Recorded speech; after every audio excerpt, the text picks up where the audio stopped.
Today I'm talking with Robert Kromberg.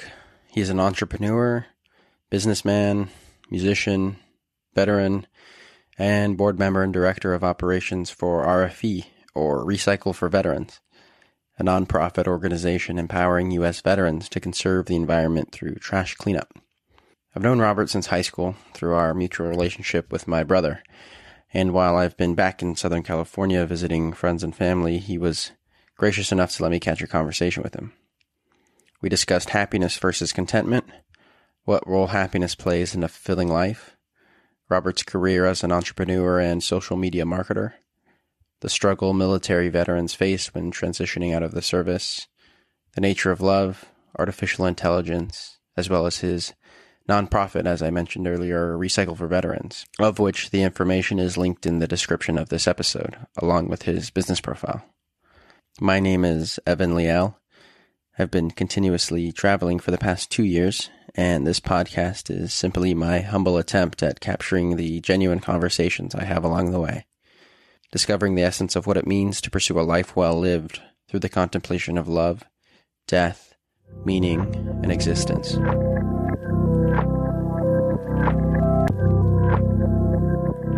Rob. Yes. Businessman. What entrepreneur. So-called. No, yeah. Seriously. Yeah, that's incredible. What is your, what do you do? What do I do? So currently I do digital marketing, social media. It involves social media, goes to email marketing, organic paid SEO, running paid advertisements, all that good stuff. Pretty much what a full-blown agency can do, I can do. Cool. Awesome. That's sweet. That's awesome. What drew you to that in the first place?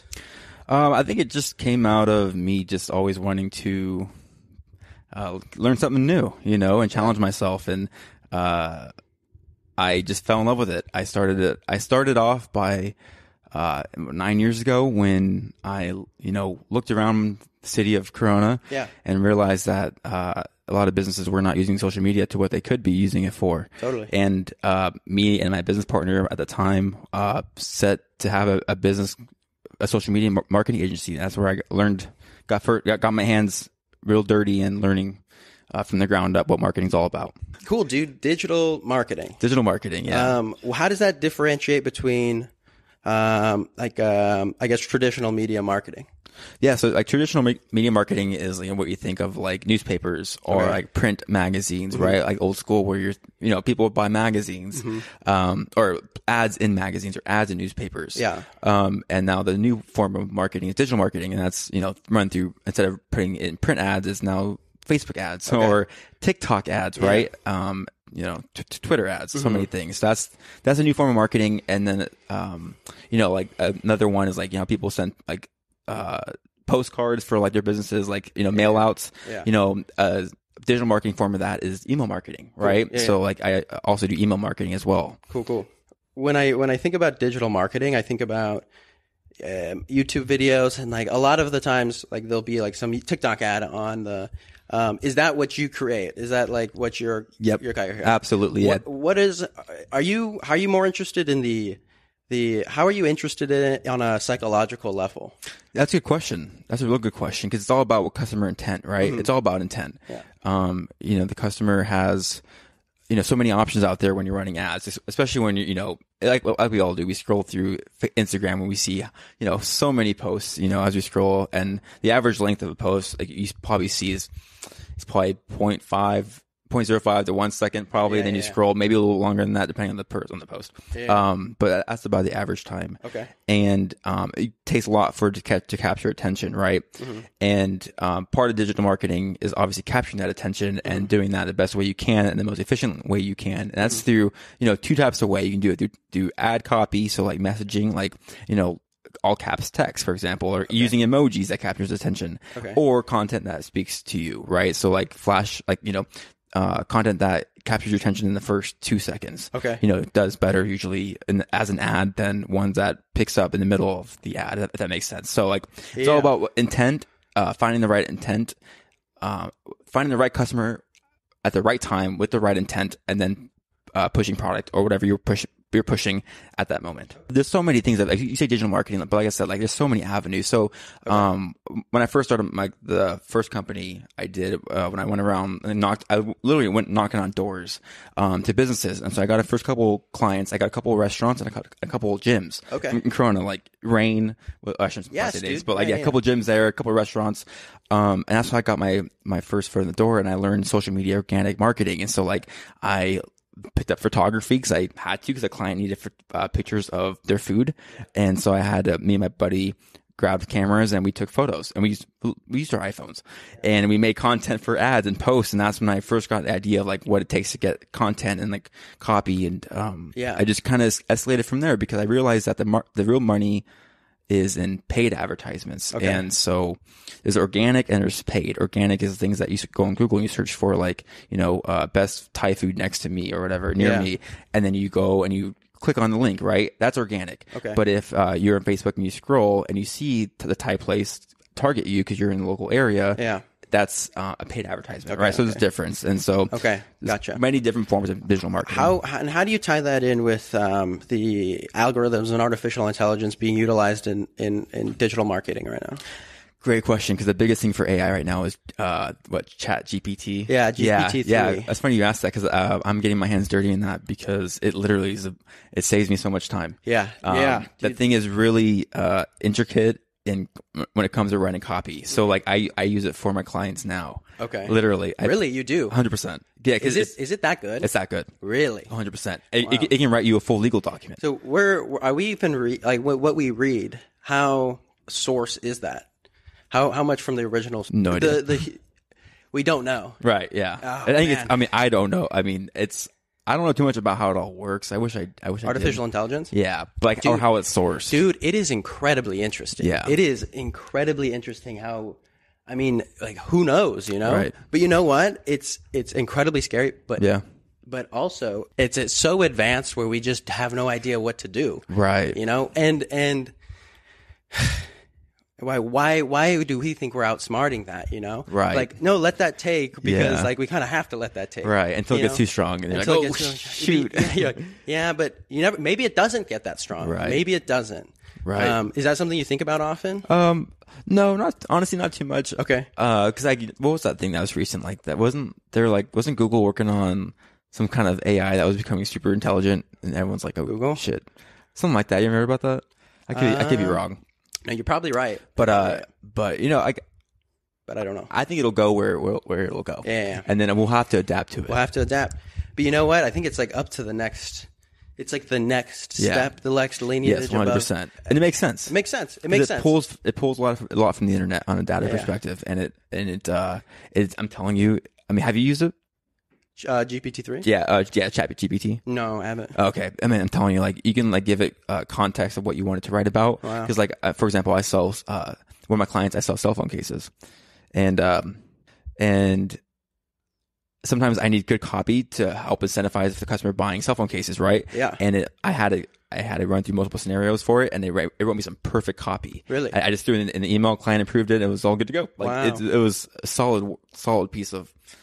A solid tool, really, and a resource. Yeah, it's incredibly interesting. When we think about that, I mean, this is why, like, talking to people that are and listening to certain, I guess, pieces of the internet that have knowledge into this realm. It's very, very interesting to see the dichotomy between the two opposing sides of, like, we shouldn't be concerned about this. Like, no, we need to be immensely concerned about this. Yeah. Have you talked to people who have been extremely worried about it? Oh, no, just a lot of podcasts. A lot of podcasts and reading. Gotcha. Reading. Yeah.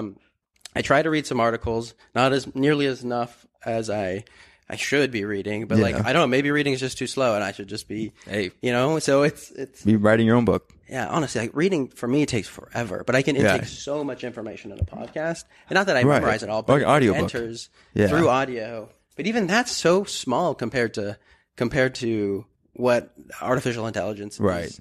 Oh yeah. You can't supersede that, really, because it pulls from everything ever on the internet. Yeah. It knows everything. Well, I don't know if it knows everything, but a lot of things, I'm sure. Yeah, no, totally. But yeah, it's crazy stuff out there, you know, and it's all resources and tools I can use at my disposal to help me be a better marketer, you know, and Totally. improve my business. Really, that's what it's about. You know, it's not. Yeah. I do digital marketing, but it's really the business that I love, you know, and I love helping other businesses. Yes. No, and this is something we talked about before this conversation even started. How you got into business in the first place.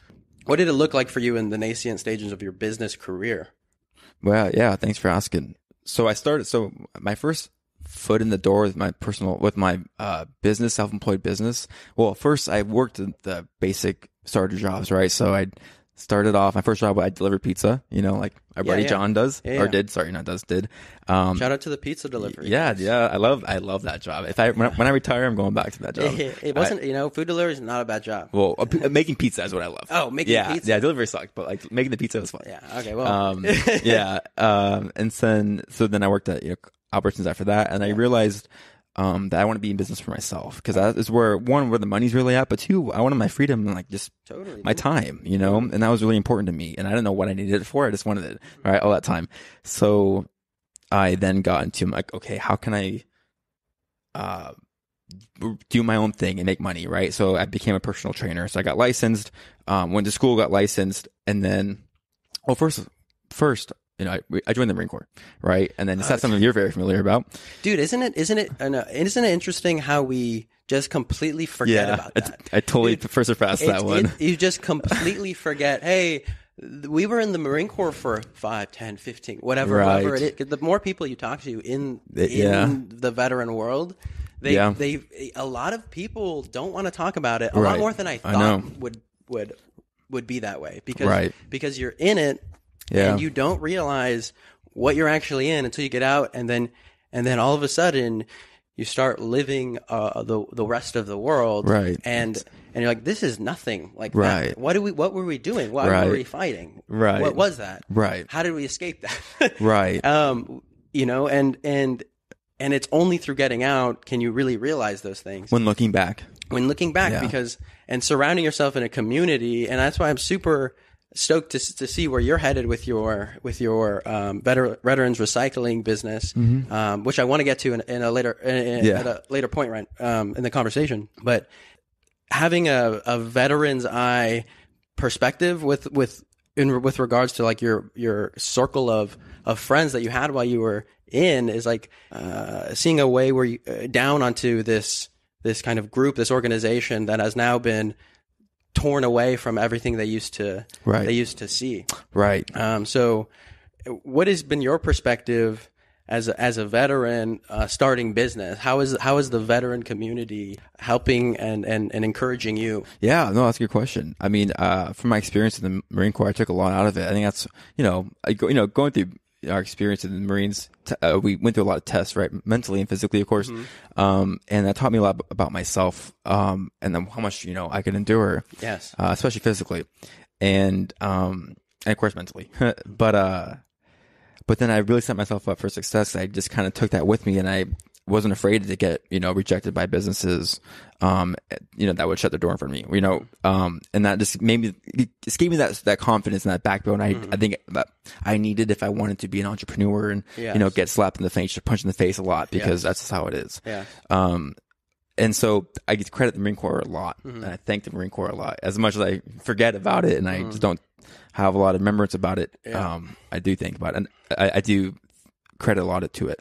And so then after the Marine Corps, is when I went to all those small time jobs, and then I went to business for myself, became a personal trainer, and that's when I realized that I could do more. I love helping people get better. I just felt awful charging them for it. I'm like, I could train you, I could work you out, I can give you fitness, health, and diet advice, but I'm like, this is your health, this is your life, and you're coming to me, the expert, to help you. I'm like, I get it. I should be charging you. I get it, but like, I just felt awful, because I'm like, I should be giving this to you for free. Like, it's true. You need it. I'm like, it's true. So like, what, you're gonna like go with someone else? Of course, if I say no, but what, you would, go back to how you're doing it before. If I tell you no, or you can't pay for it, it's just like, doesn't make any sense to me. No. So I had to really think about that. And then one day, when I was kind of still doing that, I was starting my social media business and creating that a protein powder because I became vegan during all this. Yeah. And I got into the fitness supplement industry, worked at a supplement store, got into that. And my buddy and I created a vegan protein to hit the market. And we just never launched it. It was too saturated at that point. Was it? Yeah, it was too much, and we needed so much marketing material. So we hired a marketing agency, and then they did so bad for our product that we were like, we can do this better. And that's how we kind of got the idea of marketing, and then we went knocking on doors to get our first round of clients. Wow. So that's kind of how we started it, and then from there we just, unfortunately that business partnership ended, but I didn't stop. I then kept going, and here I am today, run a full-blown agency. That's incredible, dude. That's incredible. How what does your agency look like at this point? Size-wise?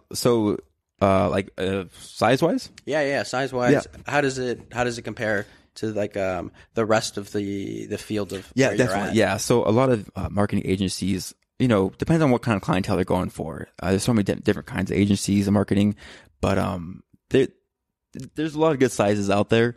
But my size right now is about 4 people. I have 4 contractors that work with me. Yeah. I'm still like the spearhead of it, and I do a lot of the work, client communication. Yeah. But I have 4 people who Awesome. support me, who help me out. I honestly, genuinely know nothing about.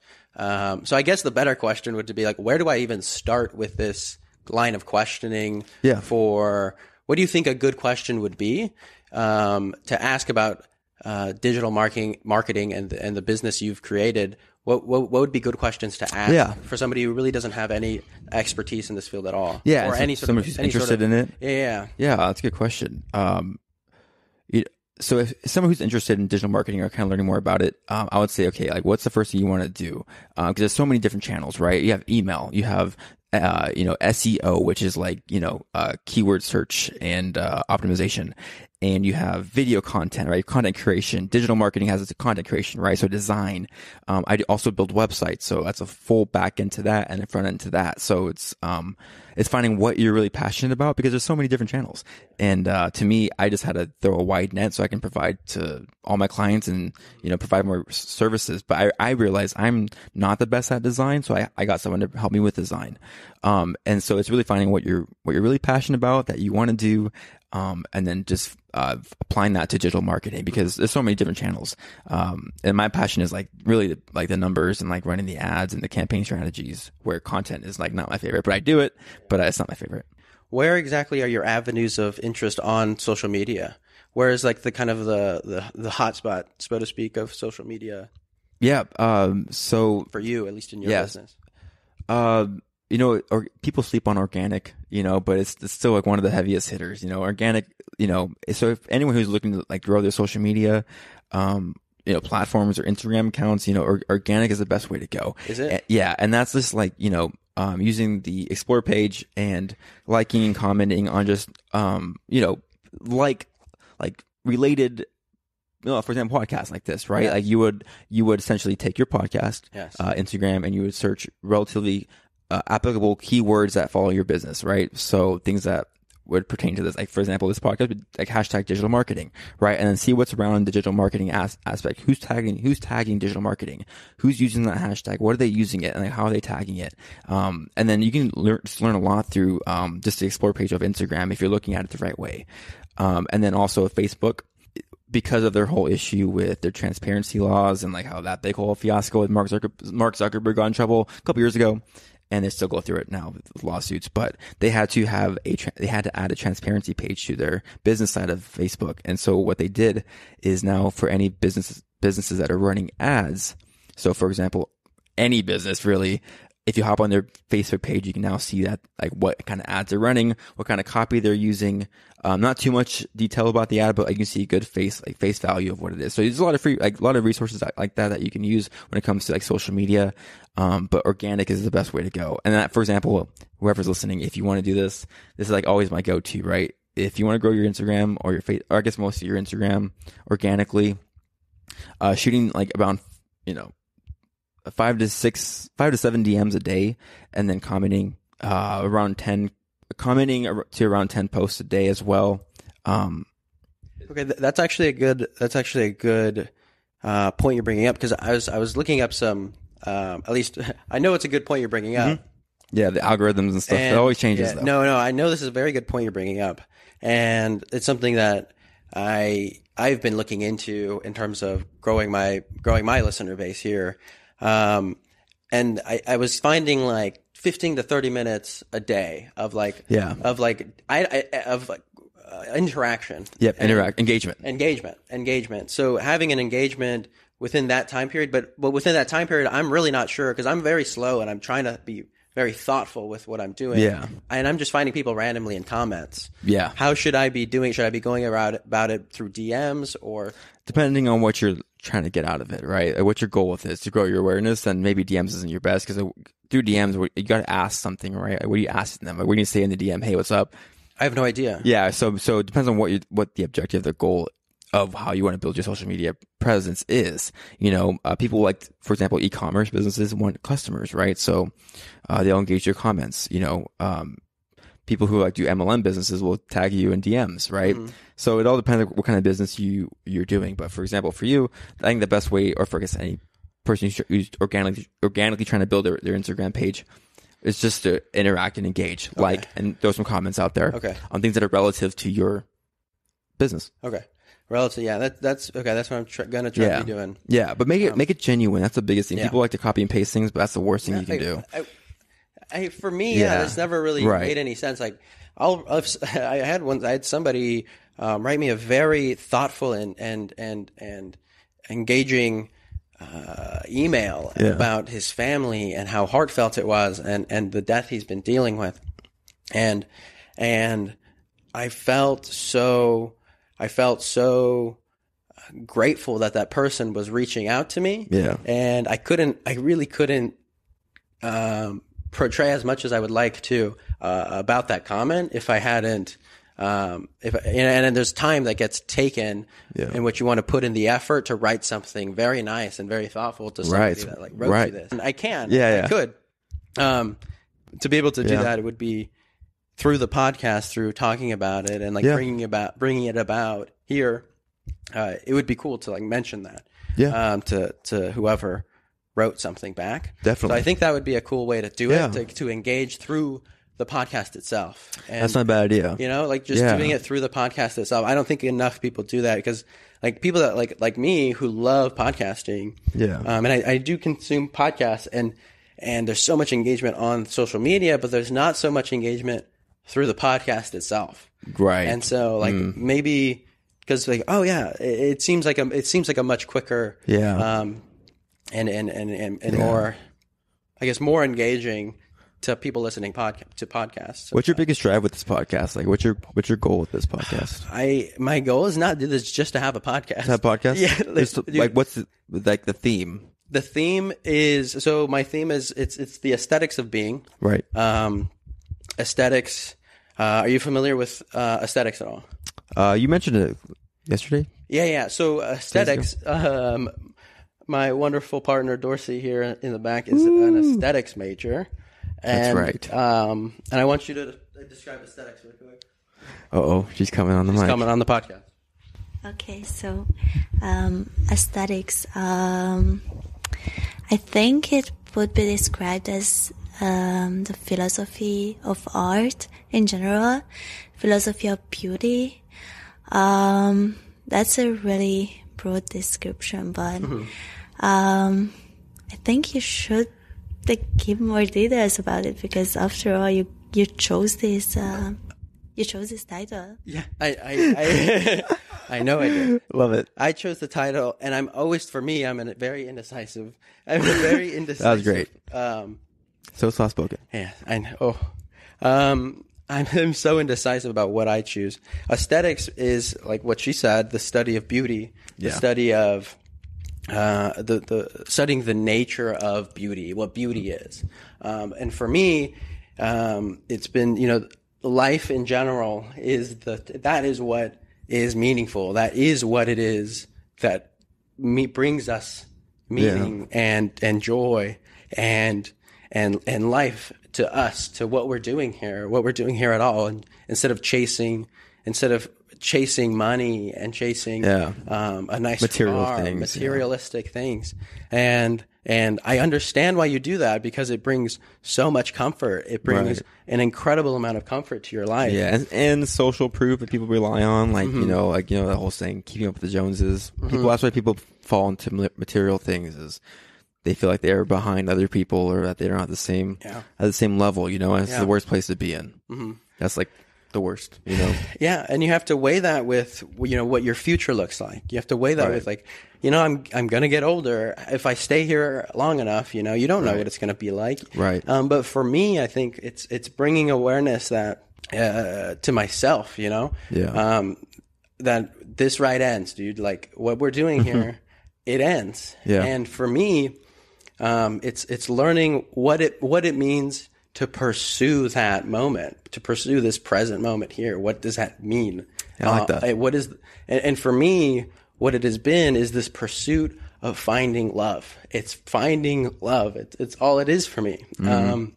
And it's something I find so much emotion towards, because it's everything. And it looks like something different for everybody. It looks like something different for you, and for me, and for Dorsey, and for the person listening to this. And I always come back to this mode of talking about it, because life is so incredibly diverse and so beautiful and meaningful. And when in the pursuit of love, and the pursuit of understanding what that is, what love is as an idea in our minds, as something that we can hold as an object of consciousness, what that is. And I understand that these answers are so elusive and enigmatic. We can't grab them. We can't find them in the traditional sense of finding something. But it is something so powerful that it doesn't matter, and it's like that. It's the faith, it's the faith of something big, something so much bigger than what we might even be able to conceive of. Right. And, we have to admit that to ourselves, that we're just so ignorant in so much of our own thinking and so much of our own ideologies that we hold so dearly to us. But maybe that's not the way to think. Maybe it's not. And that's the beauty of finding that. It's searching it, and what does it mean for you, Yeah. And that's what I want to know. And that's what any conversation who I'm talking to is about. What does that look like for you, And that's what this podcast is. That's very, very well said. Thank you very much. And I think that should lead into the question, like, what is that for you? What is this pursuit of a life well lived for you? When I think about life, when I think about what we're doing here at all, existence in and of itself, of existing, right? We're moving along some sort of trajectory. What do you think the point of that is? What does that look like for you? Your journey towards something. That's a really great question. I think the best way to answer that, to me, it would be, I don't know if this is the right answer, but it's dude, there is no right or wrong answer, man. To me, what it's all about, and what's the most important thing to me, I think, that I want to take out of this life, is if I'm fortunate, because to me, the way I look at this and perceive this is that if I'm fortunate enough to live a long life and die on a deathbed where I can look back on my life, and I can, in a perspective where I can look back on it, and I think the thing that would truly matter to me is if I was happy or not. And in this life, and if this life I lived was not full of regrets or making the bad choices, I would want to look back on it and know that it was a great life, and I was happy, and I made the right choices to make sure I was happy. And that, to me, I think would make the most sense logically, and that's how I would want to go out if you get that opportunity. In a perfect world. So every day, what do? I choose my best to be happy and make decisions that will make you happy. Yeah. No, and that's so true. It's so true. It's and I think also the next question I want to ask you is, what is happiness for you? What does happiness look like?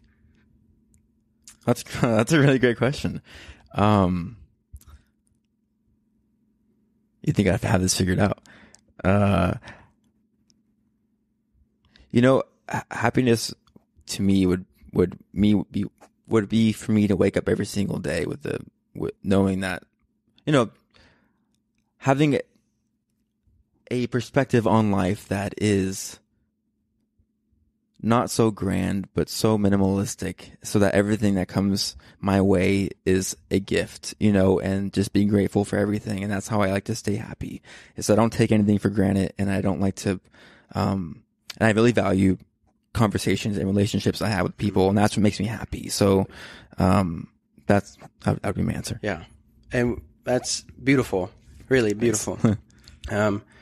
And you would describe yourself as a happy person? 100%. Awesome, dude. That's awesome, dude. And that's why I think we've always gotten along. Really, I think we've always gotten along because we're like always we're always happy people, right? We were always happy people. But it fluctuates, dude. Like happiness is it's such a gift, but also at the same time, it's a choice. Right. It Exactly. feels like it, at least. It's such a strong feeling. Like, hey, you can choose this. You can choose this. Yeah. I listen to these discussions on, I don't know if you're interested in the conversation of free will at all.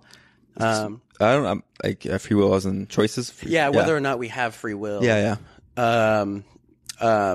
There's, what is consciousness? What does it look like to make decisions? How do we, as entities in this world, like, are we able to choose something? Yeah.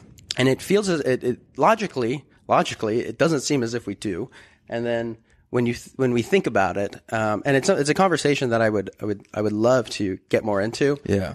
And expand my knowledge of conversing about it with any sort of real intelligence. That's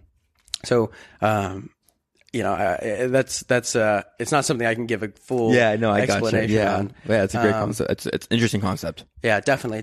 Yeah. That's incredible, man. It's about finding happiness. Yeah. Trying to. Yeah. I mean, it's the trying. Right. Because it fluctuates. It's an everyday thing. Like it's an everyday thing. Would you describe it as, would you describe it not as necessarily happiness, but would you describe it more in the contentment? Oh, I knew you were going to say that. Yeah. That's a good question. 'Cause contentment to me would be, appreciative of everything, that is around, but I truly think it's happiness. Really? Because I think it was contentment lower than happiness is a little higher. That's like the extra step above contentment. And I think in order to achieve that, and of course everyone's different from it, I guess in order for me to achieve that, it's all about perspective. Yes. And that to me is something that I really hold truly and dearly to me, is that perspective of just being grateful and like understanding like things that, experiences that we've been through, things that we've seen in our lives, using that to be so the music's playing. No, you're good.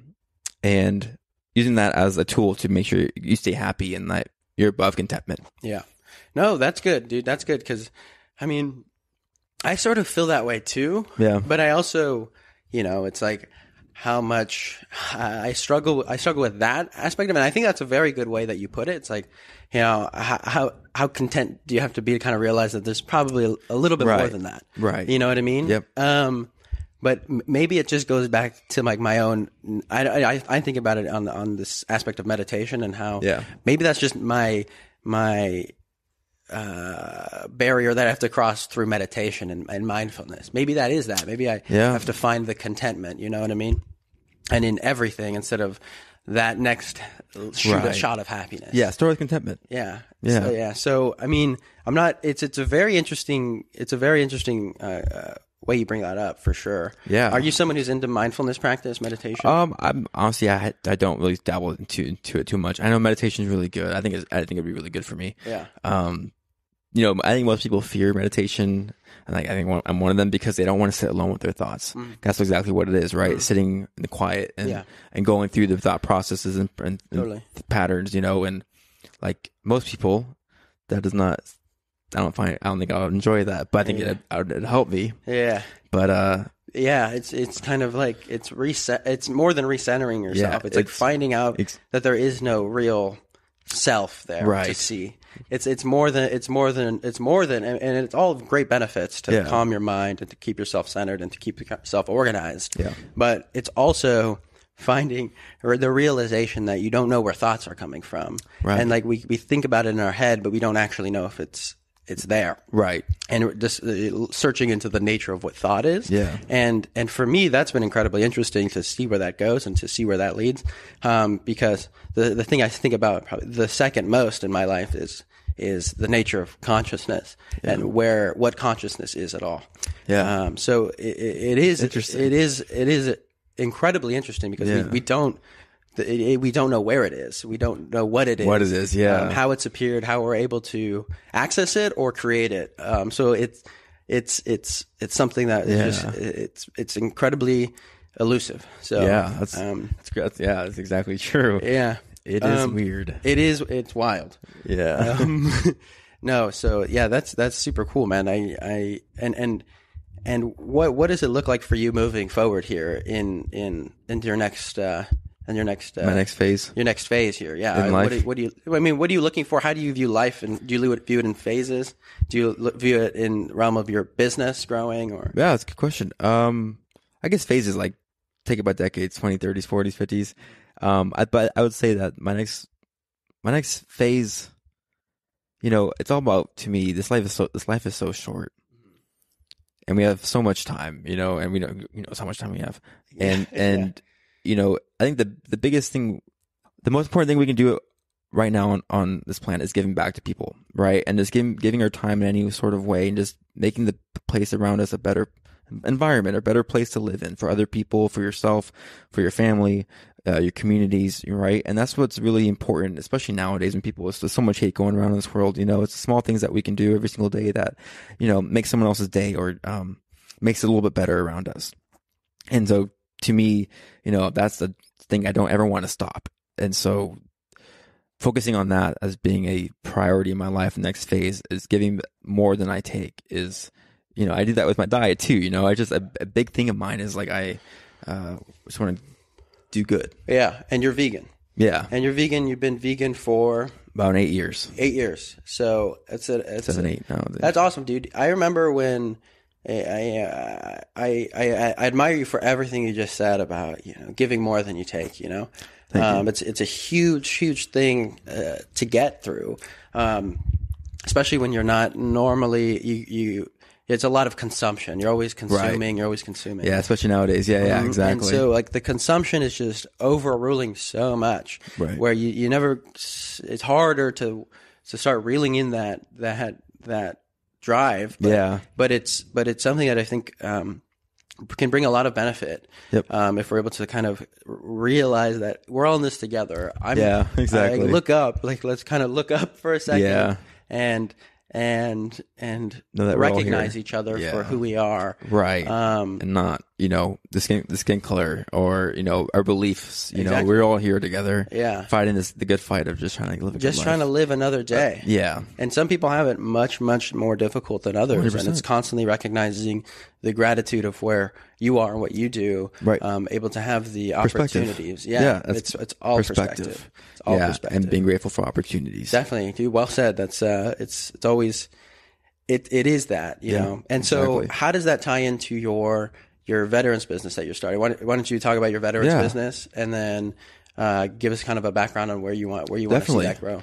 Definitely, yeah. So I appreciate you asking about it. So Recycle for Veterans is soon to be, hopefully very soon, nonprofit.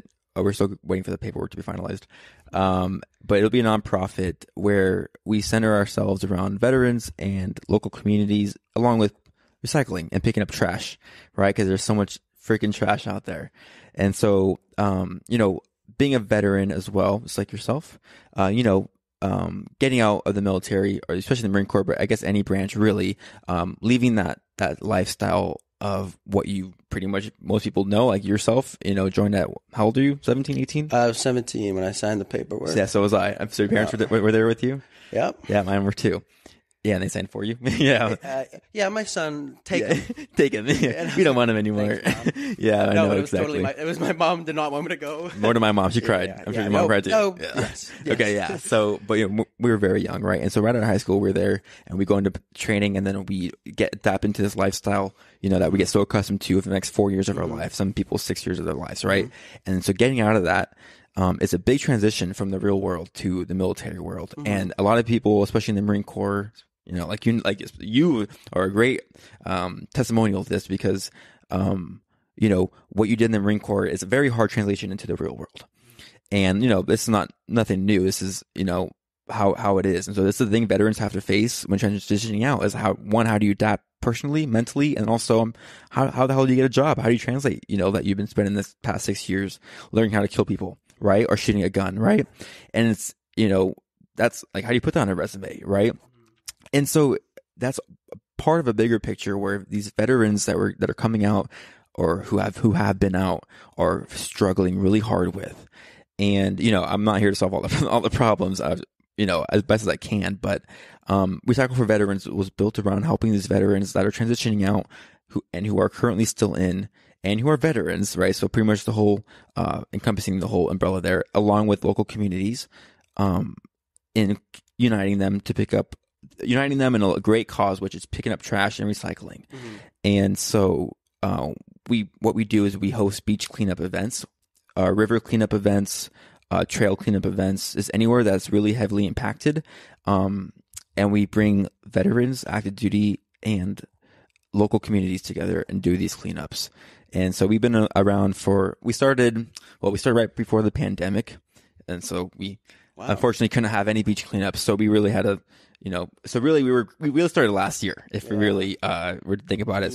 So last year, we had about, it was a really good year. We're at 20 cleanups all year, and we picked up over 80,000 pounds of trash. Wow, dude, that's awesome. Thank you, yeah, from our communities. That's so much trash. Yeah, 80,000 pounds is quite a lot. Crazy. It's like it keeps getting larger, dude. Yeah, it doesn't go away. It's just like, oh no, I thought it was like 20 last right. year. Oh, believe me, yeah. It's 80. Yeah, 80,000 all year, and that was dispersed amongst 12 months, and that was everyone who contributed, all our volunteers was phenomenal. Dude. So it was great. And so really, it's one, helping the veterans who need the help for a community. Veterans like veterans, and then so a big thing of us is that we like to go grab a beer or food afterwards. So after every cleanup, part of our experience is that we'll go buy you a beer or buy you food if you don't drink. Okay. And so that's how we bond. That's sick. That's how we get together. That's sick. So we clean up the beach and then we go have a beer. That's awesome, man. That's really cool because. I mean, what is awesome about that, and what I really admire is because that's the way it was like in the life of being a person in the military, right? Person in the Marine Corps, exactly. As we understand it from exactly, it's like getting off of the barracks and like, all right, let's go. Exactly. What you look forward to, is going home and like getting a beer with your friends. Like that's what it is, man. And people feel good about cleaning the beach. More than one or two when you're in, but like right. Hopefully, we learn how to. And alcohol, within veterans is an incredibly difficult thing, and for absolutely. no wonder, it's like no wonder how much alcoholism there is for people who get out of the Marine Corps because it is something that is. It's not carried with them. It's not only it's part of the lifestyle. It's part of what you sign up for. Right. It's you can't escape it. Right. And if you do, there's some very serious consequences of you on the social level of being in the military. So right. Good point. It's like the social consequences you get if you don't drink. Yeah. Right. Oh, Did you feel that? Did you notice that? Oh, definitely. Yeah, definitely. I mean, social pressure is real. Yes. Yeah. It's like a terrible. It's a terrible. Yeah, especially frat. in the Marine Corps. Yeah, that's the worst. It's a frat that is. Yeah, especially like no, believe me. Yeah, getting paid to be in a frat. Yeah, and nonstop frat. Yeah, no. But you shoot guns, so it's cool. You shoot guns. But it's being in a. It's a terrible for me, but. Again, like everyone has a different experience of it. So and there's so much to glean from that experience. Yep. I'm so grateful that you were able to come out as well, being so well adjusted into this, the life getting out. And you were in the reserves. Right. What was the experience like for you as you were transitioning out of the reserves into just regular civilian? Yeah, I mean, probably much different than yours. It was more so like... No, but still, you have such a time. Yeah, right. Yeah, I mean, it's like giving up like a lifestyle, you know, because I mean, the reserves is great because you live both the life of a active duty member and also as a civilian. So, you know, if everyone is thinking about joining the military, reserves is not a bad choice. Yeah, the active duty people will look down upon you, but hey, it's still a great thing. And so, but transitioning out, thankfully, I had that 1 foot in, 1 foot out on both sides, so it was easier for me to do because I had my gig, I had a job. Yeah. Well, I had my own job, but I had something I could make money doing, and I had a support system. So, my experience is a little bit different than I'm sure like a lot of other people's are like yours. When you get out, and a lot of people are in different state, different area, then they don't know anyone, and that's not easy. You just get kicked out. They just kick you out wherever you are. They don't even send you back wherever you came from. Exactly. I mean, you're somebody else. You literally become somebody else. Yep. And what's so fortunate about your and I situation is that I got stationed in Pendleton. Yeah. And I'm from Southern California. Yeah. I was born here and raised here. So it's just I knew my family was here. My my relationships were here. Yep. Everything was here. So I was honestly felt as if we have a lot more connection than you think we do, because I never left either. Right. I didn't go to South Carolina and get stationed over there. I didn't go to Japan. I mean, I did for a year on UDPs, our unit deployment program. But it was only for like 6-7 months at a time. So then I came back out of a 5-year thing. It's out of a 5-year service with the Marine Corps. It wasn't as tremendous as some people. Right. It was it was a big deal when we left for that long, but when we came back, it was like, okay, I'm still from here.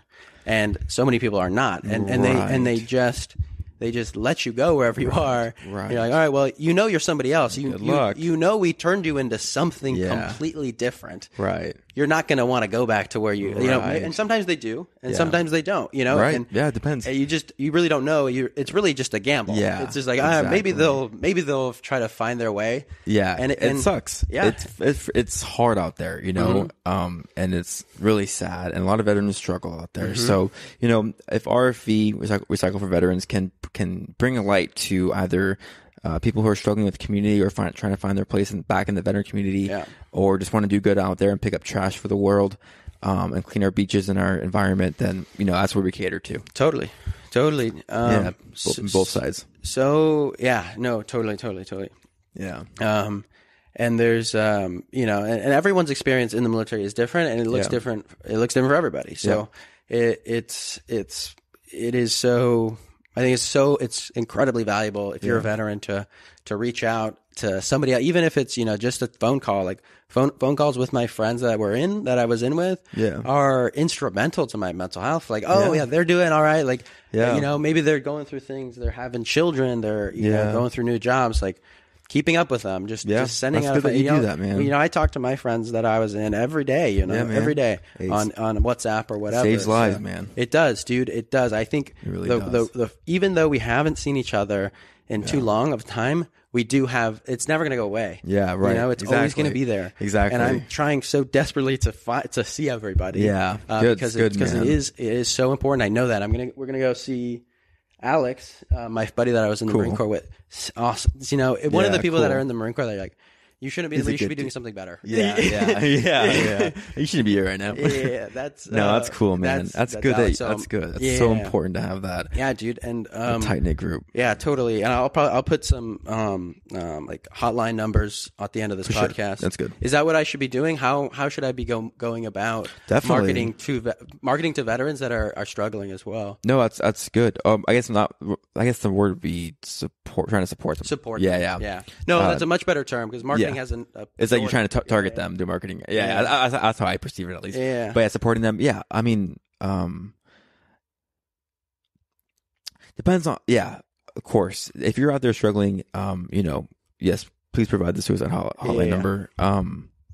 But if you're out there struggling, look for the local communities and look for local events. I promise you, a lot of veterans that come to our cleanups come from organic searches on Google, like through our Eventbrite page, and they see our cleanup and they're like, hey, I'm gonna go check it out for the first time. They come, they meet our veteran community, and so I would highly encourage doing that at your local community and seeing what's around there, because that can really, really do wonders for someone. Awesome. Yeah, no, totally. It's so important, and it's something I never wanted to talk about. It's something that I never ever wanted to talk about, and right. So it wasn't if it wasn't for my best friend John, who I was traveling with and just escaped the entire world behind with, I wouldn't be here today. I wouldn't be here without a lot of people in my life. Yeah. But I credit everything to my best friend John, who was on this podcast. Yeah. I'll have to listen to that one. And no, it's not I'm that's not good. Marketing. Right. Yeah. There you go. No. That's yeah. So it's just you need somebody to rely on, and if it wasn't for the other veterans in my life as well that I hung out with every day, best friends, literally your best friends. Yeah. They carried you through. They carried you through, and then all of a sudden one day you just don't know where to go. Right. So stripped away from you. You get so stripped away from you. Yeah. And you're like, okay, I guess I'm going back home. Right. But yeah. That's exactly what the people's thought processes are. Dude, it's honestly a wonder. It's honestly a wonder how some people straighten themselves out. Yeah, it's not easy. A lot of people don't. And they don't. That's the scary part. That's the hard part. People can't figure it out. Yeah. And they struggle. Mm-hmm. And it's a real problem here in America. Yeah. And a lot of people suffer. And that's what's part of having that perspective on life, and just doing good out there in the world and just giving them as much as you can. Yeah. Because you never know what people are going through. Yeah. What they've been through. Yeah. It's always best to look at situations like that. Awesome. Cool, dude. Last 5 minutes of the conversation. Yeah. I don't want to keep you forever. We're going to go surf. We're going to go surf tomorrow. Hell yeah. San Onofre. We got to get some sleep, but that's great. Shout out to San Onofre. We'll see you tomorrow. It is going to be the best. Yeah. What is love? I would say that's a good question. I would say love is a strong feeling. Oh man, shit! No one's ever asked me that question before. Really? Yeah. I mean, I don't know how to answer that. Love is a strong feeling. Well, that's very true. It's very true. That's all I came to my head right there. I think it's a shared emotion. I say if you're talking about love between two people, it has to be reciprocated on both ends. And to me, love is what's that? What are the people saying when people get married? Sticking with them through thick and thin and through health and through sickness. And that's what I think actual true love is being side by side with someone who will be there for you unconditionally and truly respect and love the person that they are, that is just more than the outside looks.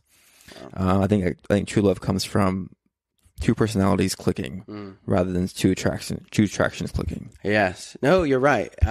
You're right. That's good. It's like, it doesn't matter at the end of the day. It's about your consciousness connecting with somebody else. Is that what you think too? What is love to you? What is love to me? Love to me is something evolving. It's always evolving. I think at the core of we lack the articulation as humans to grasp what the entirety of love means and can't hold the possibility of meaning. It's something that is so far beyond me, that is constantly something that we are chasing, and it's only for it only returns. It only returns. There's never any. It never takes. It only returns. Interesting. So that for me is it doesn't even serve. It does not even attempt to subsume what I believe love to be. Yeah. But it's that. Yeah. But you feel love. Oh yes, every day. Every day I feel love. And it's constantly that search. Like, what is it? What is it? I don't I don't understand it. I don't know what it is. I just know it's this constant force inside you that says, go, Right. go, go But you know, for that. But you know that you feel it.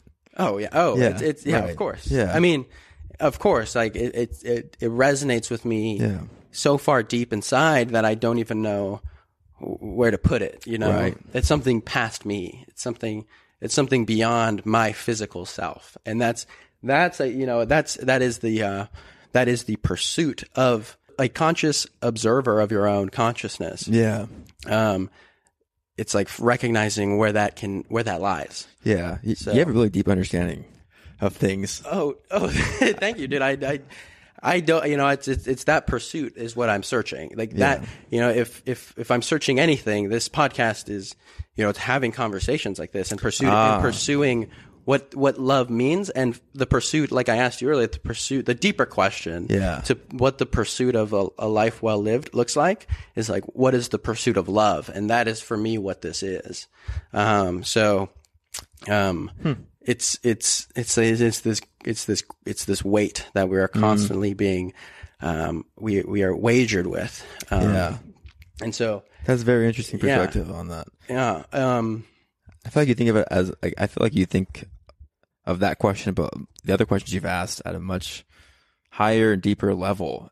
It's just like, really? I reflect on my answer. I'm like, that's so surface level. I hear your answer. I'm like, you have like a really good understanding, at least like thought process. Like you really thought about, what you're searching for and what your goals are here. And I think it's, first of all, amazing that it makes sense to me. Really? This podcast and the questions you ask and the truth you're trying to find and the answers you're trying to find, whether there's an answer there or not. Let's find a better perspective of what you're trying to find. Thank you, dude. And I think you asked me really good questions, man. Thank you. No, dude, really, really, dude, it's been awesome to have you on. Like, I couldn't have asked for a better conversational interlocutor here. It's appreciate that. Yeah, dude, this has been a very enjoyable podcast. I thank you immensely for even being on. Yeah, man, dude, likewise. And we're always going to be buds. I'll be around. Sure. Dude. Definitely. Like I'm super glad to have you in my life and to have had you even through high school. Like that's a big deal, man. Like, what's funny is like, I'm like, oh, like, and then speak for yourself here, but it's always been like, you've been attached to Brendan. Yeah. I've been attached to John, and then John and, that's how I see it too. Brought it together. These are our best friends. Yeah. That is like this I don't know, this rectangle of no, it's cool of relationship status. But I love how we're all compatible. We are all compatible, dude, and that's what's cool about it is that we got extremely lucky to have this and to have it continue from high school to now. Yeah. And it's been years, dude. It's been a couple years, and a lot of things. If I can promise you one thing, dude, I'm always going to come see you. I'm always going to want to hang out with you. Thanks, man. And Brendan and whatever you guys are up to. I appreciate that. And likewise, man. Yeah. I'll for sure come see you next travels, bro. Yeah, dude. I'm going with you to Prague. Bro, dude. Or Budapest. Let's go. Budapest. Tell me in. He's in. You're going to go, dude, surf trip. Me, you, John, Spain. Oh, yeah, please. And Brendan. I have a friend down in Spain, too. We're going to get Brendan to go because I'm like, Brendan, come on. You literally have to. He'll go. We're going to make him go. And yeah. He's going to be our European tour. That sounds great. Yeah, we'll do it, man. Well, thanks you for having me back on this podcast, man. It's been an absolute pleasure. Yes, likewise, dude. Thanks. Cool. Of course, man.